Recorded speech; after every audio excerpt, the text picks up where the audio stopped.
Mummy phone नहीं चलाना। जब भी फोन उठाओ तुरंत फोन काट देते रहो। कोई बहुत देखा फोन उठाए वो काट दे फोन और नीचे बता लाए। हमार कसम खाते हैं बहन भैया पबजी ना खेलो, हमारी कसम खाई नहीं को बड़े मार के कहीं मम्मी अब पबजी ने खेलो तुम्हारी कसम खा रहे। जिस उम्र में पहले बच्चे दौड़ भाग किया करते थे, घर के बाहर खेलते थे, गिरते थे, उठते थे, आज उसी उम्र के बच्चे अक्सर लंबे समय तक मोबाइल फोन में गेम्स खेलते हैं, ऑनलाइन गेम्स। अपने साथियों को भी ऑनलाइन जोड़ लेते हैं। ऐसा हम नहीं, ऐसा आज हर घर के माता पिता कह रहे हैं। उनकी आए दिन शिकायत अपने बच्चों से होती है कि फोन छोड़कर थोड़ा बाहर भी खेल लिया करो, लेकिन बच्चे कहां मानते हैं। अब आप सोच रहे होंगे कि हम ऐसी बातें क्यों कर रहे हैं। दरअसल ये मामला है ही बहुत बड़ा। मोबाइल की लत में बच्चे कितना दूर तक सोचते हैं, आज इसका अंदाजा आपको इस वीडियो से लग जाएगा। नमस्कार, मैं गौरव कुमार पांडे हाजिर हूं यूपी तक पर। हम बात कर रहे हैं मोहनलालगंज के 13 साल के यश यादव की। यश यादव अपने माँ बाप का इकलौता लड़का था। उसे उसके माँ बाप बहुत प्यार करते थे। सिर्फ माता पिता ही नहीं बल्कि आस पड़ोस के लोगों के लिए भी वो उनका चहेता था। लेकिन इस बीच यश को ऑनलाइन गेम्स की लत लग गई। मम्मी के बार बार मना करने के बाद भी वो नहीं मानता था। यहां तक कि उसकी मां ने उसे कसम भी दी, लेकिन फिर भी वो नहीं माना। बताया जा रहा है कि एक दिन जब उसके किसान पिता ने अपने बैंक अकाउंट से कुछ काम के चलते पैसे निकालना चाहा तो उन्हें मालूम हुआ कि उनके अकाउंट में पैसा है ही नहीं, जबकि उन्होंने हाल ही में एक खेत बेचा था और अकाउंट में लगभग 13 लाख के आसपास पैसा आया था। इस बात से परेशान वो अपने घर में पूरी बात का जिक्र करते हैं, घटना बताते हैं, लेकिन दावा किया जा रहा है कि यश यादव को जब ये मालूम हुआ तो वो चुपचाप पढ़ने के बहाने घर के सबसे ऊपर वाले कमरे में गया और खुद को खत्म कर लेता है। परिवार को जैसे ही ये मालूम हुआ, मानो दुख का पहाड़ उन पर टूट पड़ा, पैरों तले जमीन खिसक गई। कुछ समझ नहीं आया। यश के परिवार वाले भागे भागे अस्पताल गए, लेकिन वहां डॉक्टरों ने उसे मृत घोषित कर दिया। यश की मां का आज रो रो कर बुरा हाल है। वो बताती हैं कि अगर वो बैंक नहीं गई होती तो उन्हें कभी पता नहीं चलता कि खाते से पैसा लगातार निकल रहा है। भैया यश के बारे में अम्मा को नहीं बातें चीत नहीं बह रही, हम कहा बताई।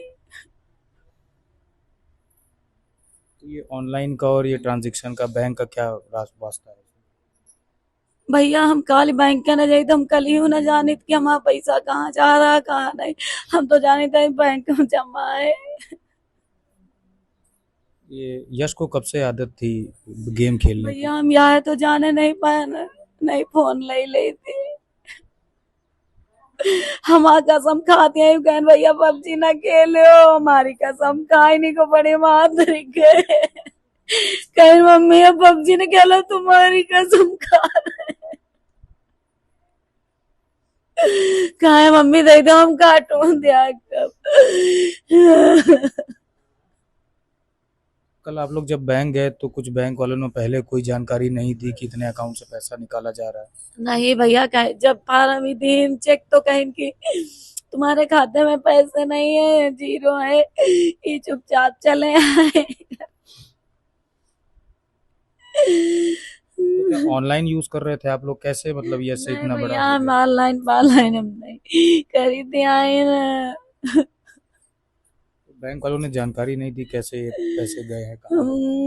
हम कहन जा तुम जीजक ले गए हम आज कहन ना हम चल भाई वहाँ पूछब जाए तो ना पैसा हमारे खाता में रहा है, तुमका बता चाहिए ना है।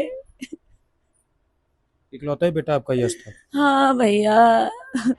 हालांकि यश को गेम्स की बहुत लत थी। घटना वाले दिन भी यश थोड़ा उदास बैठा हुआ था। यश के दोस्त जो उसे देख रहे थे उस दौरान उन्होंने एक बार को उसे टोका। हाँ, जब हम कोचिंग से मतलब आ गए थे पहले, उसके बाद हम सामान लेने गए थे कोचिंग, मतलब वहाँ मेडिकल स्टोर पे है ना तो कोचिंग, तो वहीं पे कुछ सामान लेने गए थे। वो रास्ते से आ रहे थे, हमने 1-2 बार बुलाया भी, उसको बोला ही नहीं, वो चला गया आगे। उसके बाद में वो घर पे आ गए। कभी जिक्र किया इसने कि गेम वेम खेलता है और पैसा लगाता है, ऐसा कुछ? पैसे लगाने की बात तो हमसे नहीं की, लेकिन गेम खेलता था वो। गेम खेलते हुए हमने भी देखा था उसको, वो खेलता भी था पहले से। बात कौन सा गेम खेलता था ये? फ्री फायर खेलता था। अच्छा, और भी लोग यहाँ पे खेलते थे कि वो अकेला मतलब ऑनलाइन ही खाली खेलता कुछ था? लोग खेलते थे। यश यादव को उसके आस पड़ोस के लोग बहुत मानते थे। इस घटना के बाद से वो भी शौक में है। हम लोग इसी फंक्शन में उपस्थित थे, तब 7:30 बजे पता चला कौन सा फंक्शन चल रहा था? ये सामने चौरसिया भाई साहब के यहाँ 13 की बहू खत्म हो गए थे। अच्छा। तो खाना पीना चल रहा था और भीड़ भाड़ भी थी। तब तक ये पता चला कि तबीयत खराब, उसको लेके भागे हैं, हॉस्पिटल लेके गए। फिर उसके बाद ये पता चला कि पैसा जो है इसका किसी गेम की वजह से 13 लाख रुपया चला गया। और आज ये लोग बैंक में पैसा निकालने चले गए तो वहाँ देखा पैसा नहीं।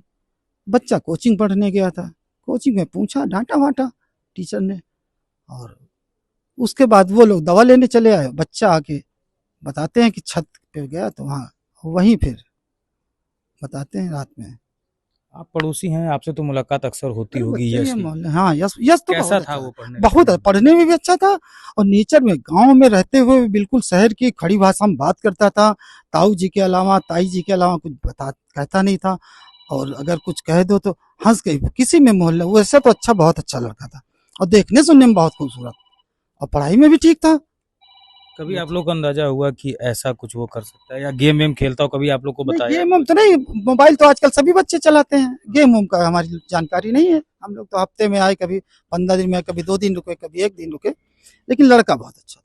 बहरहाल इस पूरी घटना को लेकर पुलिस अधिकारियों का कहना है कि थाना मोहनलालगंज पुलिस कमिश्नरेट लखनऊ को यह सूचना मिली कि यश यादव नामक 14 वर्षीय युवक ने कर लिया। इसमें तत्कालीन पुलिस मौके पर पहुंची है।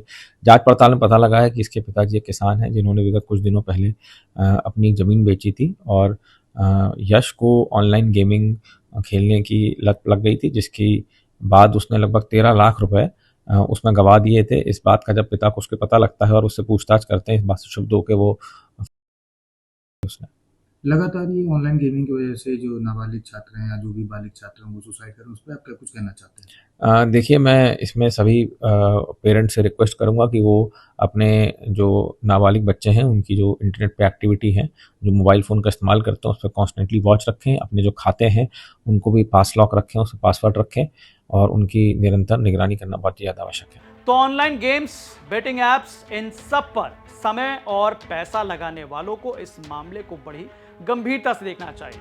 सोचना चाहिए कि आपके इस कदम से कितने लोग प्रभावित होंगे, और अगर ऐसा कुछ हो गया है, आप बड़े नुकसान में हैं, परेशान हैं कि क्या करें, तो सबसे पहले आप अपने करीबियों को इसकी जानकारी जरूर दें। भले ही वो कितना गुस्सा क्यों ना हो जाए, कम से कम आपके इस तरह होने के दुख से तो कम ही होगा। और अगर आप घर में किसी बच्चों को ऐसे खेलते हुए देखें तो जरूर उसे समझाएं। तो ये रिपोर्ट आप तक पहुंचाई हमारे संवाददाता अंकित मिश्रा ने। ये कैसी लगी आपको, हमें कमेंट करके जरूर बताएं। बाकी तमाम खबरों के लिए आप देखते रहें यूपी तक। धन्यवाद।